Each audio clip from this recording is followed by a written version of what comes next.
So 11 episodes into Series 10, and Doctor Who actually appears to be back on track, at least in terms of making quality episodes.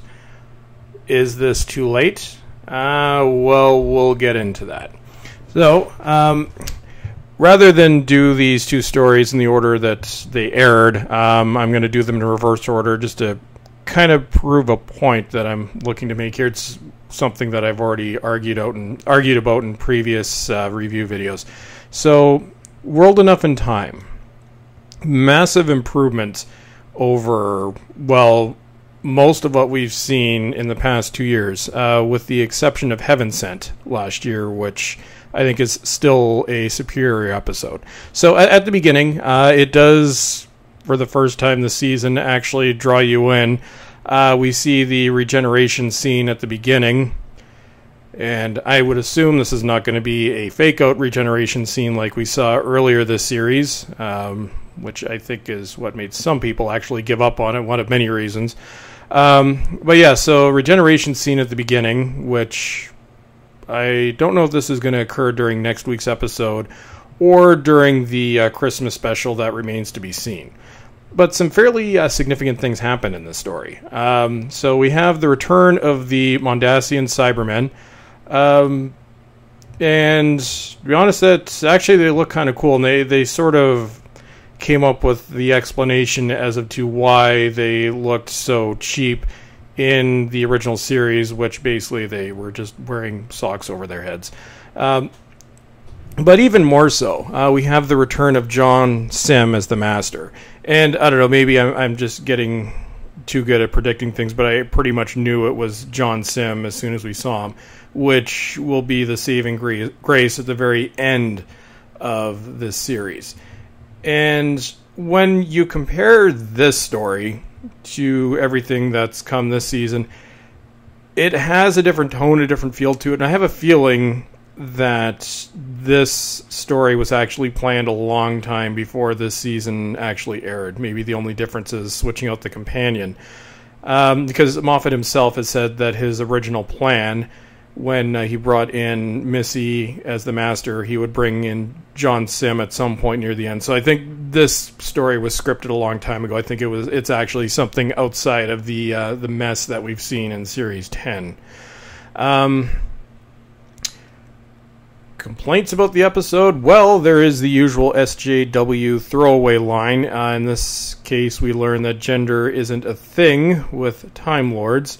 And then Bill questions, why are they still called Lords? I've said this before, doesn't need to be there. And I really hope that this isn't an indication that we're going to see some bullshit occur with the regeneration, which I'm not going to go into here. We'll call it the regeneration or possibly the death knell of the show.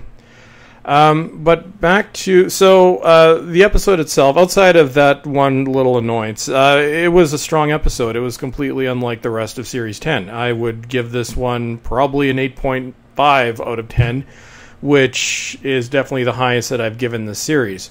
And I'd say the only one good story, or really good story, that we've had since 2014, when the quality of the show, writing, and everything seemed to fall off a cliff. But going back to this, the question is, did this come too late?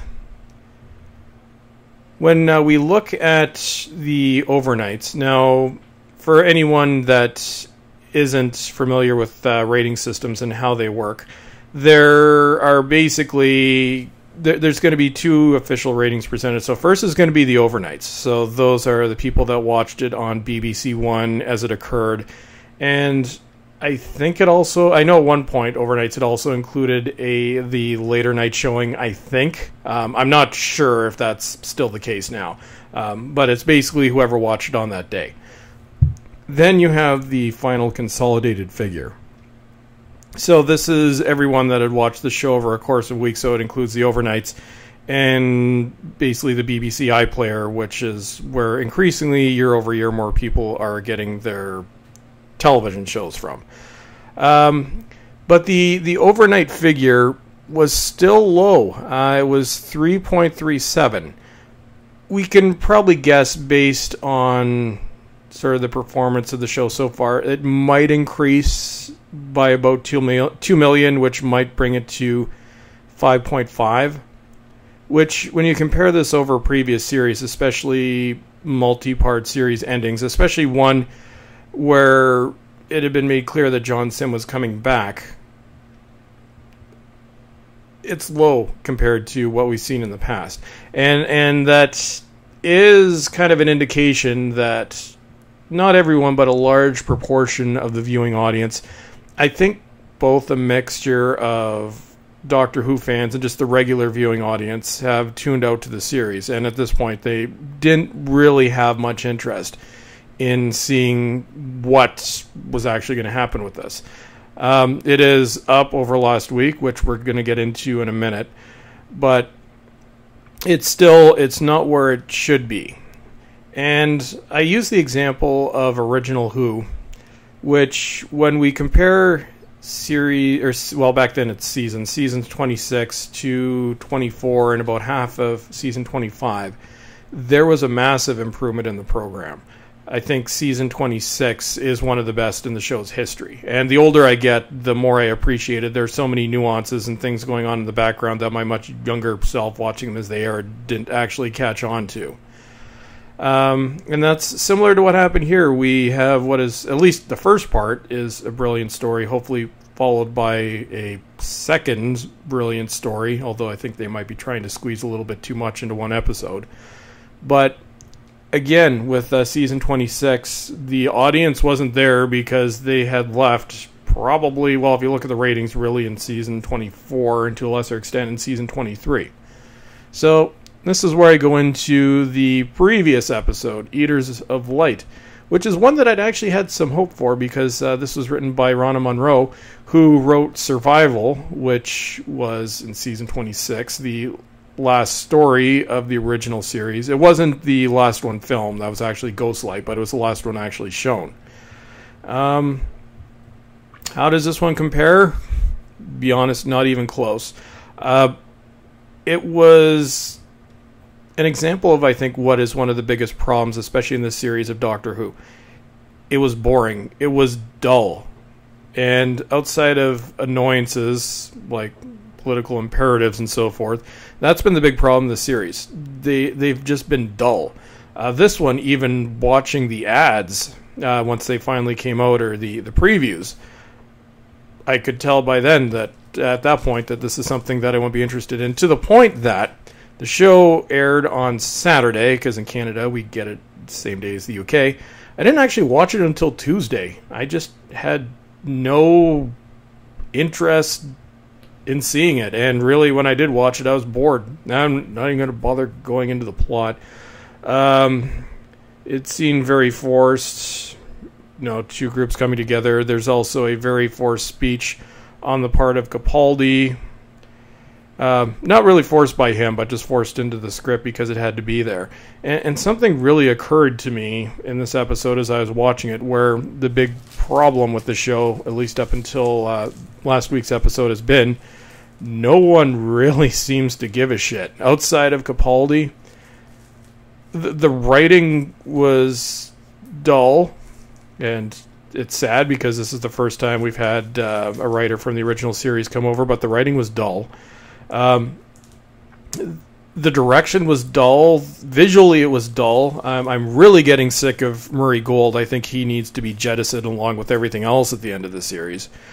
But that's been kind of a feeling that I've had throughout this whole series in particular. No one actually cared. They're going through the motions, except for poor Peter Capaldi, who seems to be acting his heart out, doing the best that he's done with the material he's given. And it's going nowhere.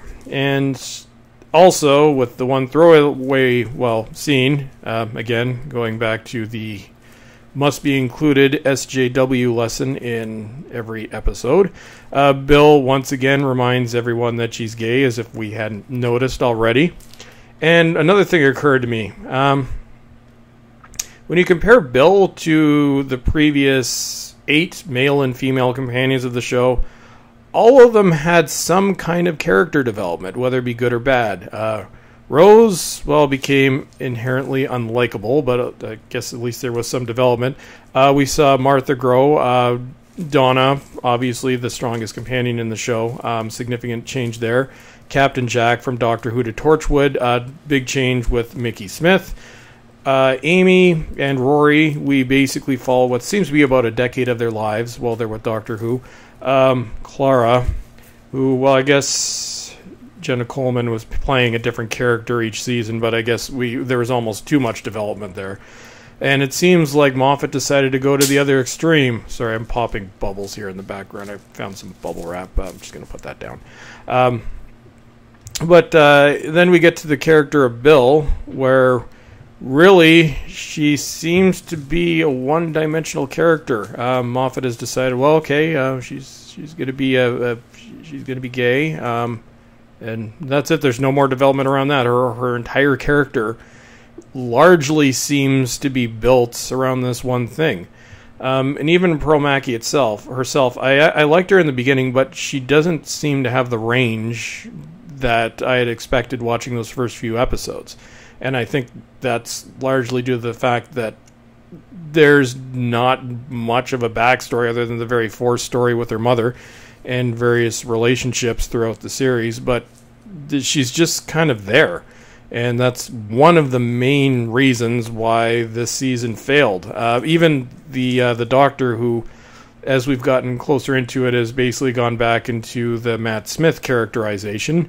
And again, the show's been in a tailspin for 2 years because I said this in my previous review, if they wanted to change the Doctor completely after Series 1 because they decided they didn't want to go in that direction, they should have recast the Doctor rather than have 2 seasons of just complete directionless or no direction for the show, or, well, the show, the character, inconsistent writing. It's just been a mess. And I think this is, as I've said before, a big disservice to Peter Capaldi, because we saw in season 8, I think one of the best in the new series, what this character could have been, and it's just painful to watch what it's become in the 2 seasons after that, and that I blame Stephen Moffat and the BBC for. So, as an indication as to just what a really disaster the show was, the overnights were 2.89 million, which, even though TV habits have definitely changed considerably, I believe this is actually the lowest overnight rating in the show's 54-year history, which really is not a record that you want to uphold. Final consolidated figure came in at 4.73, which is, again, an all-time low. This is the 3rd time this series that the all-time lowest ratings record for the current season or series has been broken, like for the new series, so it's 2005 to present, and it tied the previous low-ranked record. So this has been a concern that I've had as I've noticed the ratings dwindle this season, and I've noticed that the quality just isn't there. When the show does improve, which we did see at the end, is the audience still going to be there? And unfortunately, it seems that the audience is still going to dwindle. And I don't know if the show is really going to survive regardless of what happens with the next Doctor. And, certain casting decisions could just finish it right there. The show could get dropped to around the 2 million mark, I think, if trends continue. And I've seen people try and explain away for other things. Well, the weather was nice. So are you saying the weather hasn't been nice at all? Well, other episodes have aired during the previous 12 years. I see arguments being thrown around. Well, it's in the spring. It's not going to do as well in the spring. Well, no, actually, it's Doctor Who's strongest series have been in the spring.